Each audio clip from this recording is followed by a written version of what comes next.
Greetings, fellow gorehounds, and welcome back to a Blood Splattered vlog. I'm the Horror Guru. And I'm Count Jackula. And today we're going to talk about Day Shift, a Netflix buddy cop action horror comedy about a dude who's part of a vampire hunting union and thus hunts vampires. See, I would say that that's a totally incorrect summation of the movie. Yeah. I would say that this is Jamie Foxx being in a movie that would normally star Will Smith. True. While still proving that even if you're Jamie Foxx, you ain't as cool as Snoop Dogg. Fair. That kind of does sum up the movie in a weird way. So this movie is a very interesting movie. It's like, it's got kind of this like blue collar feel, kind of like John Carpenter's Vampires, while also being like a buddy cop kind of comedy movie. Yeah. Where you have Jamie Foxx teaming up with this Dave Franco, the James Franco's younger brother, who's playing this kind of like bookkeeping guy. Yeah, he's like the accountant. The accountant. You know? Whereas Jamie Foxx is the blue collar on the streets hunting vampire guy, you know? Yeah. But like, I love the way it's presented because like, even though it has a buddy cop feel to the structure of the movie, the actual vampire hunting thing isn't treated like the police. It's treated more like a trade union. Yeah. Even when he shows up to hunt vampires for the first time, he's not like disguised as a cop. He's disguised as like a pool cleaner guy. Yeah. Basically, part of the conceit is that all of the vampire hunters are like people have jobs where you would normally let them into your homes to do something else. Yep. Jamie Foxx is a pool cleaner. Yep. They run to two guys who are exterminators. Yep. There's electricians. There's electrician guys. Yep. Yeah. Absolutely. A lot of movies usually like, you either do the superhero thing where everything's like super high tech and like advanced or whatever, or you do the super underground thing where it's like this underground world that no one ever sees, man. Yeah. Whereas this just feels really street level. Yeah, it is. It's like not everyone knows that vampires are real, but like the movie doesn't really care about that, you know? It also reminded me of that other Netflix vampire thing we watched recently. The one with the Latino vampire hunters and like the LA rich. Oh yeah, The movie they are talking about is called Night Teeth, but they are dumb and don't remember. Fuck. But it does a similar thing that movie does, and Vampire. The one that was produced by Megan Fox. Yeah. And it does a similar thing that movie does, as well as a similar thing that Vampires versus the Bronx does, where vampires are kind of a metaphor for rich white people. Yeah. Yeah. In this one, it's even a little bit more street level. Yeah. Because it's sort of like, it's more like gang warfare. You know, like there's not so much of an aspect of gentrification. No. There is an aspect of like the vampires are like a major gang that has moved But gentrification is a part of it. Yeah. Because like the main villain is like a real estate chick who's buying up a bunch of the neighborhoods. Yeah, so that she can hide vampire nests. Yeah, exactly. So gentrification is still kind of there and looming. Yeah, it's there, you know. It's set in Southeast. Yeah. Well, what I think is funny is that we've had 3 vampire movies, all 3 of which were on Netflix, actually. Yeah, they were. That all had that same thing. That all had the blue collar, like, fucking, I guess it's time to kill vampires. Yeah. Shit, I just realized that. Damn. Like, this movie could actually be in concert with that one Latino vampire hunting movie. Oh, no, it totally could. Yeah. Could totally have been the same universe. Now that I think about it. Although the funny thing is, the more I think about it, the more I think, it feels, if it was, you were to put universes together, I think it would fit a little more comfortably with Vampires of the Bronx. Okay, I can see that, yeah. The vampires in Vampires vs. the Bronx are like, way more Nosferatu. Yeah. Like in their design. And there's a couple Nosferatu-looking vampires in this. Because in this movie, in Day Shift, there are different types of vampires. Yeah. And here's the thing about the vampires in this that like set them apart from other vampires. In this, the vampires have like contortionist powers. Yeah. They can like bend in any fucking way they want, like a contortionist can. And that leads to really crazy stunt action sequences. Yeah. Like actual stunt men doing crazy shit. Yeah. There are a whole bunch of contortionists who are hired to be part of the stunt. It kind of, some of the action sequences reminded me of like, if you combined John Wick, like the detailed action sequences of John Wick, but like with like professional wrestling moves. Yeah, well, I mean, weren't I think a lot of the people who did this movie actually did work on the John Wick films. Yeah, oh yeah, absolutely. You know, sounds about right, actually. And that is what really gives all the action sequences in this its like own unique flavor. Yeah. You know, it's not like Blade. It's not. You could totally see Blade showing up in this world, but like it's not Blade. It's not like John Carpenter's Vampires, which that was way more like Western shootouts. Right. This movie has way more of like, it's like Jamie Foxx is getting into wrestling matches with these vampires. Yes. You know? Yeah. Even if there's a horde of them, they're like jumping on top of them and he's slamming them down on tables and shit. You know? It's like, a lot of destruction of property. And the reason it's called Day Shift is because he works the day shift, which is his least favorite shift to work, because in order to work the day shift, all you're doing is flushing vampires out of nests, which is the worst place to fight them. It's like, because they're out at night, they might be like alone by themselves, and you can just pick them off, but it's like, day shift, that means it's gonna be like 5 of them. Basically, as part of the plot of this movie, he had left the Union at some point, or he's kicked out of the Union at some point for not following all the Union rules. But he has to like come back to the Union with his tail between his legs because he desperately needs to make some money. Otherwise, his ex-wife is gonna leave town with his daughter. Yeah. And he was never gonna see his daughter again. They're gonna move to Florida. Unless he can come up with like proper child support. Basically.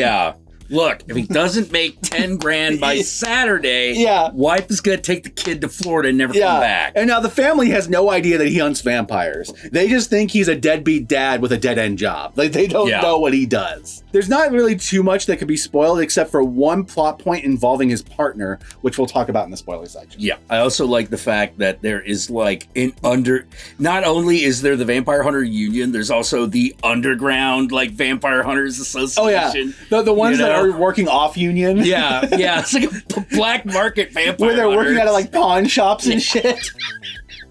No, see, that's the level that most vampire hunting things do. This one has like a slightly more above the street level, like there's an actual trade union that they can go to and get benefits from. Yes. Oh man, when was the last time you had dental, Dogg? Also, this movie has Snoop Dogg, as we mentioned before. And Snoop Dogg plays like his friend in the Union, who's like the Union's favorite hunter. Yeah, he's not like the guy who runs the Union, but he's like the big man. He's the one been you around call forever. in when Dracula fucking shows up. Shit. There is a lot of stupid vampire hunting shit that happens in this movie, and that's one of the things that makes it so fun, because you're like, that is completely impractical. I don't care. I don't care.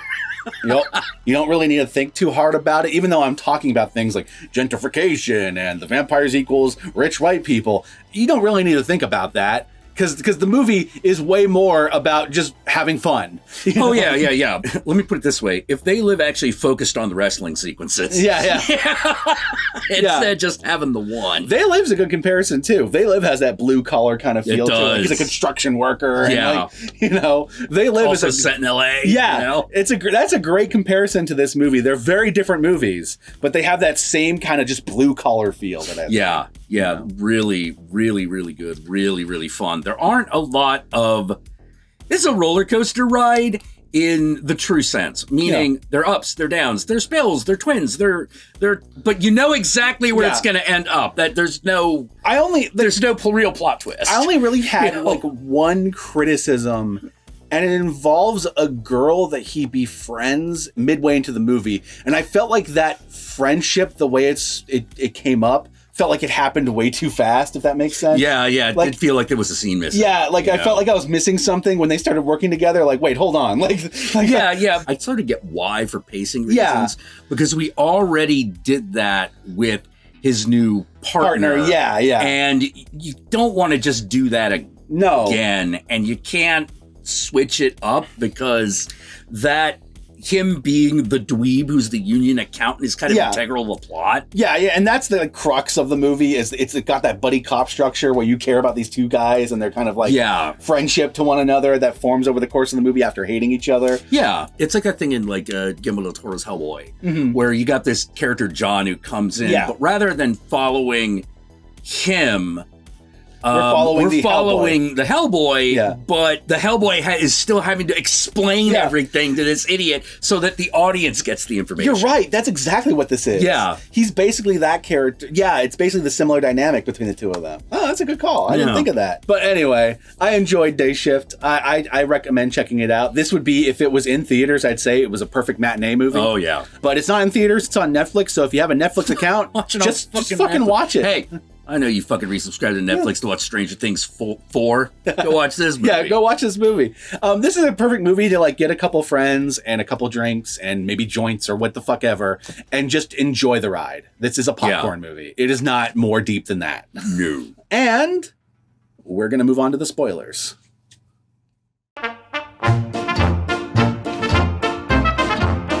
All right, so one of the things that's a little glossed over in this movie has to do with one of its twists, which is how you become a vampire is a little nebulous. Yeah. Okay, so if you're bitten, do you definitely turn into a vampire? Do you maybe turn into a vampire? Or do they have to do the Vampire the Masquerade thing where you have to drink the blood? You know, does it have to be deliberate? Like, what's the deal? Never go into that. We do know that it is something that the vampires can do deliberately. Yeah. They can turn people into vampires, but we don't know what. They turn his partner. Yeah, because they turn his partner. That's partner turns into a vampire. That's the big spoiler in the movie, is that his partner, about halfway through the movie, turns into a vampire and starts being his vampire partner. Yeah. From that point on. Yeah, and the thing about being a vampire is that, no, you do just have a compulsion to just fucking eat people. Mm-hmm. And that's the major like spoiler halfway through, is that he turns into a vampire and then like has to he was just adjusting to being a hunter and not an accountant. Yeah, and now he's a vampire. And now he has to adjust to being a vampire on top of that. Yeah. But then he has to adjust to being a vampire who hunts vampires. One of the things I think is kind of funny about this movie is it's a vampire movie shot almost entirely during the day. That's true, yeah. And Day shift.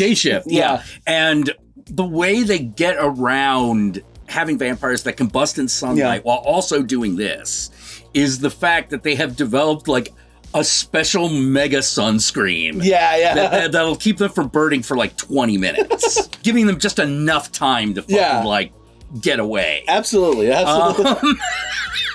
Okay, the other major spoiler is that Snoop Dogg has a Gatling gun that fires silver stakes. Oh my god, it's so dope. Fucking vampires. They save every cool fucking possible thing they ever had and let Snoop Dogg do it. Oh yeah. With the exception of the one time they team up with or were they two Hispanic dudes or two Russian dudes? No, the two Hispanic dudes who were the exterminators. That's right. The Russian dude was the fucking pawn shop guy. Yeah, he's the guy who played the bad guy in John Wick 2. Yeah.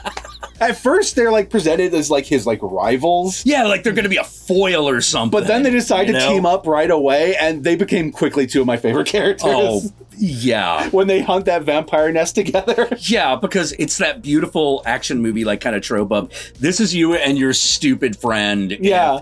You were doing this. Yep. It's like, hey man, did you check the bathroom? Of course I fucking checked the bathroom, man. What the hell's up with you? And they're ragging on the new kid. Yeah. What's up with him, man? Holmes, this guy's no good. He ain't working out. It's the first big action scene that they do. Mm-hmm. You know, there are you know, the beginning has an action scene, but this is one of the big showcase fights. Absolutely. And it's the one that has the most hand-to-hand combat. It does. You know, because by the time Snoop Dogg pulls out a Gatling gun that fires stakes, it's kind of go back to just punching dudes. You do get some vampires on vampire fights at the end. Yes. Because the main character, well, not the main character, but his partner and this vampire chick that he befriends going on and hunting some of the vampires together in that one sequence when they like run off and scurry up the building. It's really cool. This is also one of the ones where it's really obvious that the vampires can heal themselves, but it's kind of painful. Yeah. I will say this, compared to some of the other vampire movies we've seen recently, I think some of the makeup effects for like the Nosferatu looking vampires, like the old ones, really good looking. But when like the main villain transforms, the effect is a little... because like it's not as good. It's like a really like dodgy CG effect, and I don't think it looked as good as the rest of the movie did. It didn't look as cool as the ones that were like contorting and like tearing people apart and stuff. Definitely. I like the villain because I liked her character. I liked that she was like this like mob boss by way of real estate, but also like rich bitch. Yeah. And I like that she kind of mixed those things together. Yeah. Like, I like how we're introduced to her and she's like suffocating a vampire in cement under the foundations of one of the houses she's building. Yeah. Which is like, that vampire's not going to die. So it's just going to be stuck in the foundations of someone's house for the rest of eternity. Yeah. Maybe you'll break out in a couple of centuries. Yeah, maybe. Who knows? Things happen. I think the first time I saw something like that, I think it was True Blood did that. Where they buried where they fucking King of Louisiana. Yeah. It was either King of Louisiana or like one of the other big bad guys. So they were just like, no, we're fucking putting this guy in cement. Fuck this. Yeah. You know? Like, break out of this. And then he does. You want to see more. Like, this is a movie that they could make a bunch of sequels of Jamie Foxx going from town to town, like from his union. Like, oh, I'm going to the San Francisco branch. Or I'm going to Or you could even get even crazier and introduce a new monster type every time. You could. You know, like the next one is like involves werewolves. That'd be awesome. Yeah. That'd be awesome. Because like I can totally see just like this Jamie Foxx vampire hunting series. Yes. Or monster hunting series. Like, you know, one of them. The thing that's interesting about Jamie Foxx is that he looks like he knows how to look like he's been through some shit. That's true, yeah. You know, and that is... He really does in this. Yeah, and this one in particular. And the thing is that Jamie Foxx is really good at playing tough guy who just has a hard time being nice to people. Like, for lack of a better way of putting it, he kind of reminds me of, like, early Bruce Willis roles. Yes, yeah.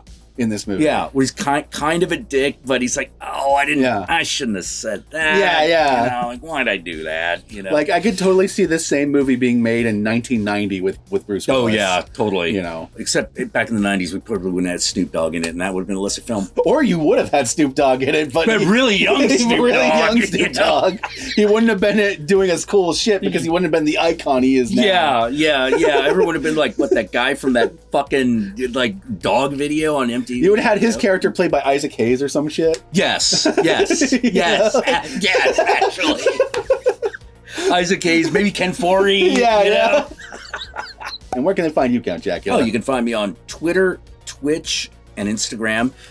On Twitter, you can find me at Counting Jack. On Instagram, you can find me at Satanic Jack. And on Twitch, you can find me at Count_Jackula, where I stream all sorts of groovy things. Right now, I am splitting a lot of my time between Cult of the Lamb and Cyberpunk, because Not a bad choice. I now have a machine that will run it for the most part. Yeah. Like, before I upgraded my graphics card, I had to play that thing on, like, mostly mid to low settings. Yeah, the biggest problem I have right now is I have that suspicious audio clicking bug. Oh, that's annoying. Oh, yeah. It's like there've been some times when I wanted to stream that game, but I didn't because I don't want to annoy people's eardrums. Oh, geez, that's annoying. Yeah, so I've been trying to hunt down the source of that. Yeah, fair. Oh, boy. Anyway, my fellow Gorehounds, enough with this diversion around Cyberpunk. Y'all know me. I'm the Horror Guru. You can find me at the Horror Guru on Twitter, on Twitch, on Instagram, and Facebook. Just look up the Horror Guru or Blood Splattered Cinema, and I'll be there. Be sure to check out our Patreon pages. Please. And don't forget to Patreon. I mixed up my normal order of this, and so now I don't know what I'm doing. But hey, we could really use your Patreon donations. It's been a rough year. It has. And don't forget to like, comment, and subscribe, and ring the notification bell. That's what I was originally going to put there, but then I got mixed up in my head.